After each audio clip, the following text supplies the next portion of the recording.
Dear friends, welcome to my video. In this video, I'll show you how to store images in MS SQL database and retrieve it from your Android app. So let's begin. We will create notes. Okay, first let me give the name of the image in MS SQL. MS SQL app.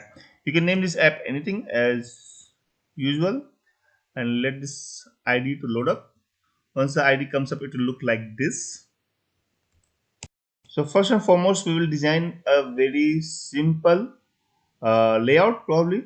And for that, what we'll do is we'll keep this text view, the default which is given by the Android Studio. We'll keep it like this as it is. Just the thing is we are given an ID so that we can access it from our Java code. We will enter two text. Probably one is for number. So I just enter this int yeah, so this is a number edit text from where we can take the input from the user as an index of this image which will get stored in the database, and the second one is the name of the file itself. Perfect. So one by one I'll just put the attributes, so constraints, and probably the hint will be index, and even I will change the, okay, I'll leave it edit text number, that looks fine. And in this second one I'll change it to, I don't think I need any text here, and I will just put file name in the hint. So hint is something which will come as a gray in your layout in the display.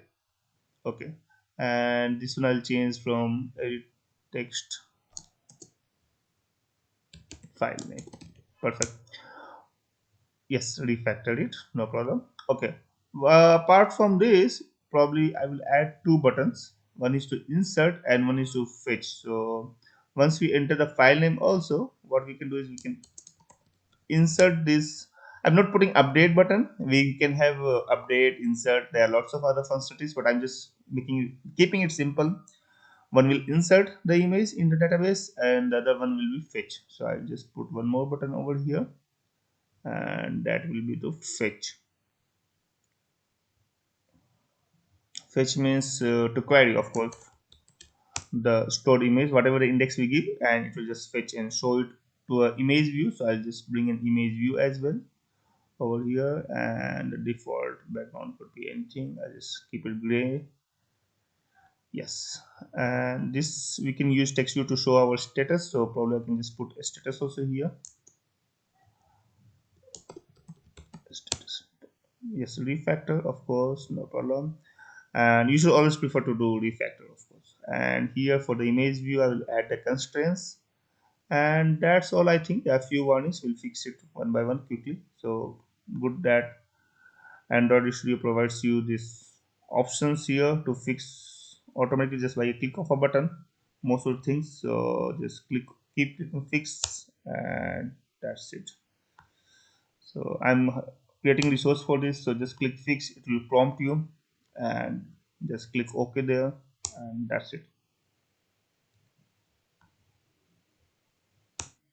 This is for image. We need a content description, so you can do an auto fix again here, and it will create a to do kind of statement for that and create a resource, and then that's it. So there are no more warnings here. So I think from layout perspective we are more or less done. And before we move on, in the manifest file, what we'll do is we'll include few permissions from the user. So one of the permission will be probably, yeah, internet. We will need permission to access internet, and because the transaction between this Android app and the database will be over the internet, that's why we need that. We will need the permission to read external storage memory, and I don't think write we will need, but just for being on safer side, I'll just include that as well. So that's all. And of course now we will have to start implementing our libraries which we will be needing it, no, not in the app, yeah, over here. So for this, what I will do is, of course, I can type, go in the background and do whatever you want to do. I can type it, but I have already created one of my in one of my previous videos I've shown how to connect to the database. So that is over here, how to connect to MS SQL database. So I'll recommend you that you can, I'll put this link, or anyway source code will be there in my description below, so you can also copy paste directly from there. So I will copy paste directly from my previous video. So this is the implementation I need. So I'll just come back and do a sync now. So this will set up my Gradle file, and in parallel I can move to the Java code. I think that's done pretty good, pretty quick. And in Java also I'll do the same thing. I will take the uh, initial part from here, because more or less things are all set here. I don't have to do anything much here. So I need IP, port, classes, and etc. And I just come back here and paste it over here. So yeah, of course I will have to, may have to change. So I think port remains same and the IP may change. So I'll just go to my command prompt, and I have already done it, but I'll just check once again. So yeah, my IP is 192.168. Okay, this one. So just come back and update this IP. Don't forget to update this IP. You can also use that local host, but I prefer to do it over IP, and that's fine. Rest of the things I think remains same. Nothing changes. Database also remains same. I still have the same database which I'll be using. So probably I can start my SQL Server Management Studio. So just go to the start menu and type this SSMS, and it will come up. And I'm starting it. It may take a while. So in the meantime, what I will do is I will just copy paste the list. Okay, I think it came up. So it's asking me to log in, connect. Of course, do that. And if you see the database, I will be doing it on this particular database, test database. So yeah, new query, probably I can do one out of queries. And the tables which I can see is there are two tables, test table and test table one. So I think I'll be using the first one. So let's start from test table and run it to see. So it has three columns, which of course I can see over here also if I expand this. And the first column is of type text, second is of int, and third is of type image, or not type. It's a column name is image, but it's a variable binary. So this is a third column which we will be using it. So if you are wondering how to create these columns, refer to my previous video, this particular one, and in this I've shown you how I have created initially this all these columns. So it's pretty simple. It's just you have to insert or alter the table to keep adding or subtracting the columns here. Okay, now coming back to our code. So I think the initial connection part is done. Now I go back to my website where I have given the other part of the code. So I think the on create method will also remain more or less same. There are a few things I will have to add. I'll just show you. So I'll just copy paste the code from there to here. Perfect. And of course it's asking me to include all these libraries. Just keep doing alt enter and it will take care more or less. So some manifest should also come back, and that's it. I think, yeah, this connection text view and all those things are giving an issue. Let it be. We will solve it in shortly, but before I go to those, I in this particular case only internet access is asked for from the user, but we will also need permissions for read and write external storage. So manifest dot permission dot probably read external storage, and also I will just put manifest dot permission dot write external storage. And what else we'll need is package manager permission granted. Yeah, so these few lines will be responsible for to get. I don't think this line is required, because app will implicitly know that internet access is required once you define it in manifest file, but still I will leave it as it is. Now I'll define few of the class variables which will for widgets like text view and all. So I'll start doing that. So one will be of course text view, and what else we will have is we will have edit text, one for index, the number, and the other one is for the file name. So edit text, file name, and what else we will have is image view. Also we will need one image view. Perfect. And first and foremost, probably what I'll do is in the onCreate method itself, after taking all the permissions one by one, I'll associate them these local variables to the variables in the layout. And for that, let's just use this statement one by one, and that should be fine. Find view by id, r dot id dot edit text number was for the index, and you can of course verify this IDs back in your XML file, and it should be same. It will be same. Otherwise, it won't have prompt. The studio won't have prompt you to get those things here. Okay, and last is I think image view I can use. Find view by id, r dot id dot image view is the widget where we will display our okay, I think I did it twice, so I don't think I need this. And connection is still giving problem. I think I can refer to my website again for this.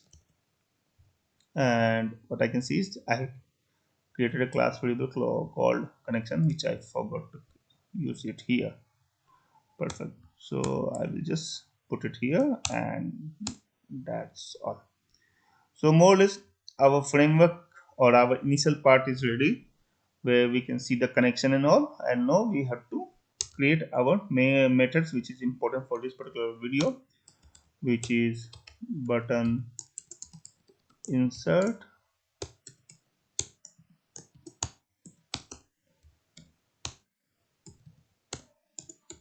button fetch. So I'm just creating the empty methods right now, of course. So first I'll go back to my XML file, and in the on click method or on click attribute of this particular buttons, I'll set the corresponding methods which we have just now defined, so that it does the respective things whenever it comes. Yes. Okay, now I move back to my Java file. Yes. So we will start first with the button insert, and here what we will do is first and foremost we'll take the file name path. So I will say string file path. You can name this variable anything, and I will be taking the file path from my external storage directory. So of course it's a deprecated one, because it's better to use one with get files directory, something like that, which stores specific to your app data. But my files are already placed in downloads folder in that, so I need to access that, but it still works. And then what we can use is probably the file name we will anyway get from the our text file name dot get text dot toString. Perfect. And probably I could have broken it over here so that it looks much more simpler. And plus the extension, probably I can use it jpeg file. So I already have few files in this download folder in my phone. I'll show you. I think bird and mountain with the name of those. So those are the two files I'll play with in this particular video to show you. And once I have that file name, so what I can do is I can use this bitmap to convert this file into the bitmap, and for that I can use bitmap factory decode file, and then I can give the file name just now we defined here. So we got in the bitmap format, and once we have in bitmap, what we can do is we can set the image so that we can see visually also in our app layout what is really happening, of which particular image we are doing. And then we can create our output string, and this will be new. Perfect. So we got our byte output string which we will use to write to our or create a kind of bytes array. So what we will be doing is we will convert the image into a kind of array of bytes. We will be using the blob concept, and in the database side, as I already showed you, that data type will be variable binary because that's what we will be using it. Now coming back to the code, so here what we'll do is we'll use this bitmap compress, and then you can use some format. So probably what I will do is I'll use the compressed format of png probably, and then the second argument will be the quality probably I can keep it 0, and output string we anyway define just now above. So that's all, and now we can create our byte array or bytes probably image, and this will be nothing but byte array output string dot to byte array. Perfect. So this line compresses the bitmap for this particular output stream, and then we use that output stream to write to our variable over here. Perfect. So once we have it, then probably we can start writing to the database or inserting to the database. But before that, I'll create a try catch because that's what is will be required. I know, so it's better to do it upfront. E dot create status. And the command, there are various ways we can do it. I will use one of the simplest or simple way which I at least know. So I'll just do a prepare a statement. We'll use that API and connection dot prepare a statement, and here you can give your SQL or you can give more arguments, but we'll use just simple SQL here. And the command or the SQL query for insert is insert into table name. So table name is our test underscore table. You can learn about this SQL queries. You should do a bit of Google, and that should be simple. And I will go back to my database once. So there are three columns, no, C1, C2 image. So probably I won't use C1 just not to confuse you. I'll just use C2 and image over here for simplicity. So C2, and because C2 will have my this one, the index, and image will have the actual image in the bytes format or the byte array format. So C2 plus image, and then what we can use is we can just have values. And no, this comes a bit tricky. Over here you can either directly give the values, or you can leave it as question mark, and then we can use the set statement prepare dot set int. Set int is to uh, set any kind of integer to this particular prepared statement what we are preparing, and the index will be first one because in this order if you see the first one is the integer what we are using to use, so 1 comma, and the index dot get text, I think two string also we can do, yes. And so we are getting some error here, and I think if I hover my mouse, so it says okay, it was expecting in the integer format and I gave it in the string format, my mistake. So I can just use integer value of and come back here, and that's it, yes. And there for the second one what I can do is set bytes. So don't get confused, there are byte and bytes. Bytes is for the array, so use the bytes and not the byte over here. And this will be my second index in this, because this is the second argument, and my bytes image which I have anyway created just above over here, line number 83, and that's what we will be using it here. So that's all. I think our statement is prepared and we can just execute this, and I'm very much hopeful that this will get into the database. So that's all from the insert perspective. Now we will get into the fetch part.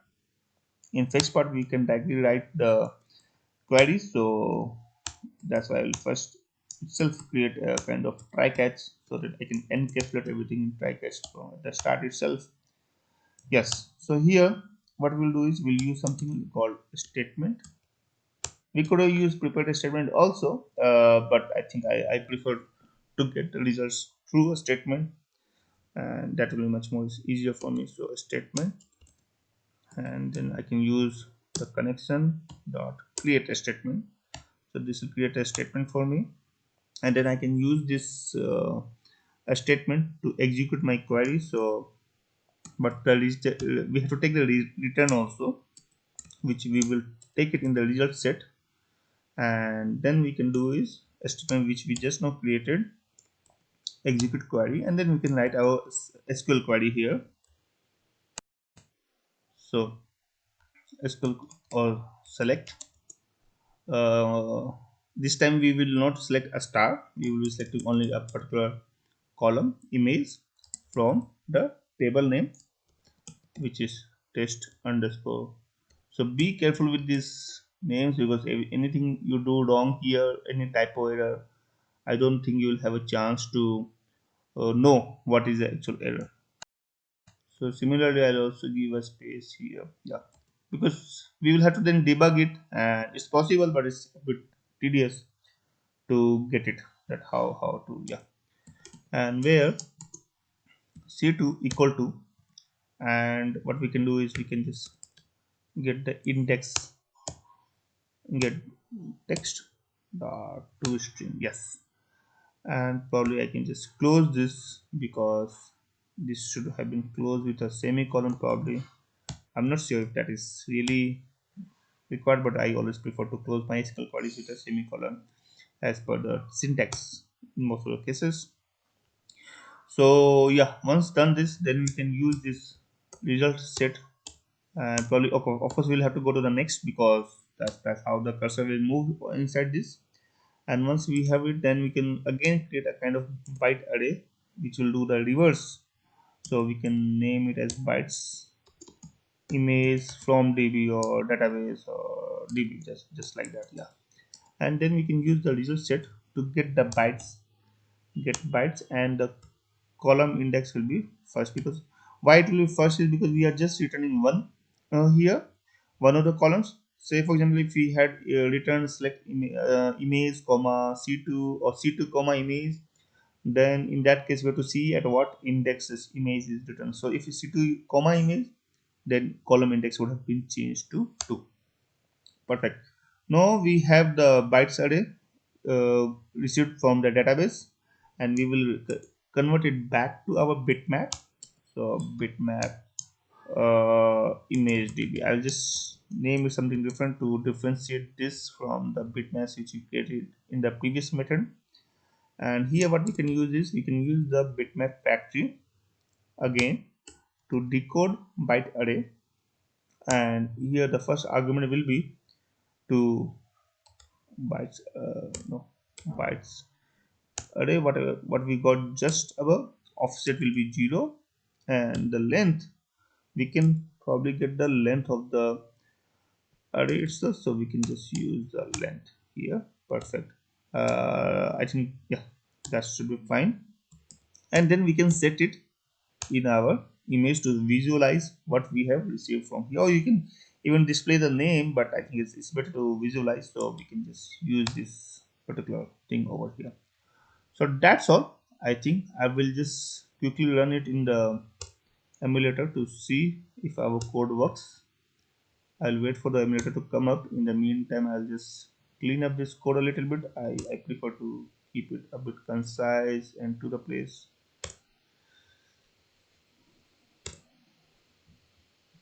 Yes, looks good. So our emulator has come up. I'll just start here, and it seems like it's asking us for permissions. Of course, allow, and let me rerun it. So if we see in the emulator, and we have given all the permissions, even after rerunning, the message we are getting on the status is failure, and that message is probably coming from this part, line number 69, and that's because our connection for some reason is not going through. So first and foremost, what I'll suggest is, whenever this kind of error comes, go and quickly check your connection parameters. So what I can see is in the IP itself, I think I gave it wrong. I gave it 1192, whereas it's not 1192, it's 192. If I verify again, it's just 192.168.4366. So I think that was by mistake while copy pasting, something went wrong. So I'll retry once again by changing this parameter. If it still fails, I will have to change the other things like port and class. Classes should be fine because that's something which we have added in the Gradle file. We may have to change, check the database and password, of course. So I think emulator might have come up. So wow, bingo. So now it's successful. And yeah, before I do something, I'll just also quickly like to show you that in the downloads folder I was showing you or telling you that there are two images which I have already pre-downloaded and kept. So one is by the name of mountain and other is bird. So we will be playing with these two particular images in our app. So first and foremost, I will show you in our database there is nothing. So if I do select start from table, it's an empty table right now, and we will start inserting now. So say for example in index 1 I insert something called bird, and so of course I get the bird image here, but this is while inserting. Of course I have not yet fetched it, and if I go back to my database and rerun it, I can see there is an entry. Of course C1 is null because we are not using the C1 column here, and perfect. And in the probably in the index 2 also I will insert probably bird, and in the third one I will insert mountain. So I have just two images to play with or to demonstrate, and probably in the fourth one what I would do is I'll again insert bird. Perfect. Okay, so now I have in first, second bird, third mountain, and fourth again bird. I will again once quickly verify in the database. So yes, you can't read this encrypted part in the image column, so don't try to infer. But yeah, the I think the third one is the mountain, and first, second, and fourth is the bird. So if I go back to my emulator and try to just quickly fetch it, so what I'll do is I'll just first fetch number 3, and this I'm expecting it to be mountain. So let me see if it works. Perfect, it worked. So because we had saved mountain, or I can just remove this also in case it's giving you any confusion. Number 1 was bird as far as I recall, so I'll just quickly check that it's bird. Number 4 was also bird, so it remains bird. And number 3 was mountain. Yeah, so it returns me mountain. I could have put it a little bit up so that it's clearly visible anyway, but my purpose was to just show you how to save an image or store an image in database just by converting it into the bytes array and then using this set bytes to save it, and doing it the other way. Once you get it from there in the bytes, you can do get bytes and then convert it into the bitmap using the decode byte array, and then use that bitmap into your image to set it whatever you want to do. So that's all. I hope this video is useful to you. If you have any questions or suggestions, then please put in the comment section, and if you like this video, then please subscribe to my channel.